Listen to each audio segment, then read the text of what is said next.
Hi guys, welcome back to my channel.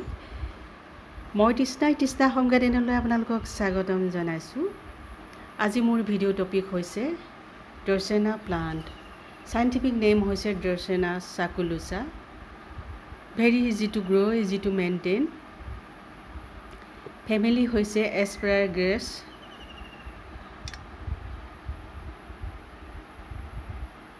ইয়াক সহজতে লগাব পৰা যায়। ইয়াক বিভিন্ন নামেৰে জনা যায়। Japanese bamboo, gold dust dracaena, gold dust plant. Common name হৈছে গোল্ডাছ ড্ৰচেনা, কমন নেম। ইয়াক ব্ৰাইট লাইট প্লেচত ৰাখিব লাগিব। ডাইৰেক্ট ছানলাইট প্লেচত কেতিয়াও ৰাখিব নোৱাৰিব। ইয়াৰ যিটো এভাৰগ্ৰীণ সৌন্দৰ্য সেইটো নাইকিয়া হৈ যাব আৰু গছজোপা সহজতে ৰঙা পৰিব যদি ডাইৰেক্ট ছানলাইট প্লেচত ৰাখে। মই বেলকনিত ৰাখোঁ কেতিয়াবা আৰু লিভিং ৰুমত বেছিভাগ ৰাখোঁ, কিন্তু বৰষুণ পাবৰ বাবেও বৰষুণৰ পানীও অতি দৰকাৰী।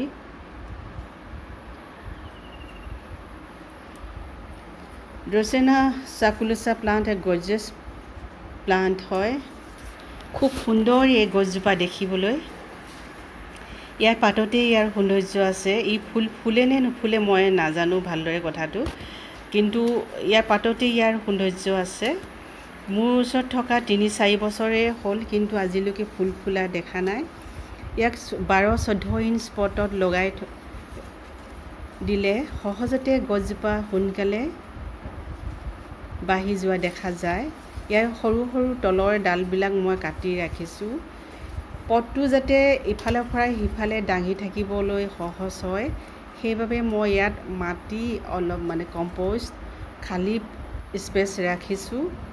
কিয়নো ইমান ডাঙৰ পটটো দাঙি লৈ ফুৰিবলৈ, ইফালে সিফালে কৰি ফুৰিবলৈ বহুত কষ্ট হয় মোৰ। সেইবাবে মই অলপ খালী স্পেচ ৰাখি দিছোঁ তাতে। আৰু যিখিনি প্ৰয়োজনীয় নেক্সট ইয়েৰ বাবে যিখিনি প্ৰয়োজনীয় ফাৰ্টিলাইজাৰ লাগিব সেইখিনি যাতে দিব পাৰোঁ, সেইবাবে মই যি ডাঙৰ পট ব্যৱহাৰ কৰোঁ হয়, কিন্তু তাত অলপ ঠাই খালী ৰাখিলে, স্পেচ খালী ৰাখিলে ভাল, যাতে পাছৰ বছৰ ফাৰ্টিলাইজাৰ দিবলৈ, সাৰ দিবলৈ সহজ হয়।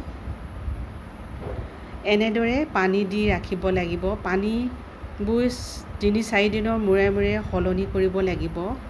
কিমান দিনৰ পাছত শিপা ওলাব সেইটো মই বেলেগ ফুলৰ ভিডিঅ'ৰ মাজতে মই আপোনালোকক নেক্সট বেলেগ এদিন দেখুৱাম কিমান দিনৰ পাছত। আজি মই ডেটটো লিখি ৰাখি ইয়াক মই আপোনালোকক আকৌ দেখুৱাম কিমান দিনৰ পাছত শিপা ওলাইছে। কিন্তু মই জানো যে আগতেও প্ৰমাণ পাইছোঁ, পানীত ডুবাই ৰাখিলে খুব সহজতে শিপা ওলায়। মাটিত লগালে অলপ টাইম বেছি লয়। ইয়াৰ পাতবোৰ ক্লিন কৰি থকাটো অতি দৰকাৰী।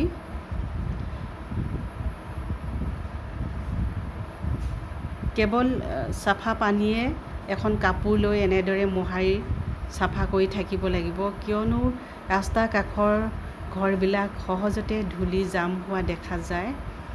যিকোনো ফুলত বা অকল পাতেৰে সৌন্দৰ্য কৰা প্লান্টবোৰ সদায় পাতবোৰ ক্লিন কৰি থকাটো অতি দৰকাৰী। আৰু এটা কথা পাহৰি নাযাব, ইয়াৰ বৰষুণৰ পানীটো বহুত দৰকাৰী, কিয়নো বৰষুণৰ পানীত নিউট্ৰিয়েণ্টছ থাকে, সেইকাৰণে অতি দৰকাৰী।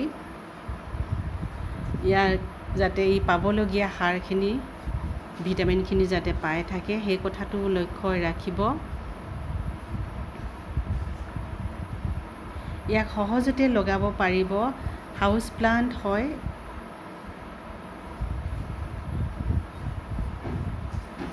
আপুনি মন কৰিব, হস্পিটেল, শ্বপিং মল এইবিলাকত এই প্লান্টটো লগোৱা দেখা যায়, ৰাখে। ডাঙৰ ডাঙৰ শ্বপিং মলবিলাকত আৰু হস্পিটেলছ, য'ত মানুহ সমাগম বেছি দেখা যায়, তেনে প্লেচত এই গছজোপা লগোৱা দেখা যায়। সেইবাবে ময়ো সংগ্ৰহ কৰি আজি 3 বছৰ আগতেই লগালোঁ। তলৰ সৰু সৰু মিহি ডালবিলাক কাটি দিলে ওপৰৰ ডালবিলাক বাঢ়িবলৈ সহজ হয়। ওপৰৰ ডালবিলাক সহজতে তেতিয়া গছজোপা ওখ হ'ব আৰু ডালবোৰ বাঢ়িব অতি সোনকালে। এনেদৰে যাতে মই সদায় আপোনালোকৰ লগত সকলো কথা শ্বেয়াৰ কৰি থাকিবলৈ পাৰোঁ, সেইবাবে মোৰ চেনেলটো ছাবস্ক্ৰাইব কৰিলে ভাল পাম। আহিবলগীয়া সকলো ন'টিফিকেশ্যন আপোনালোকে পাই থাকিব। নমস্কাৰ, আজিলৈ আহোঁ। থেংকছ ফৰ ৱাচিং।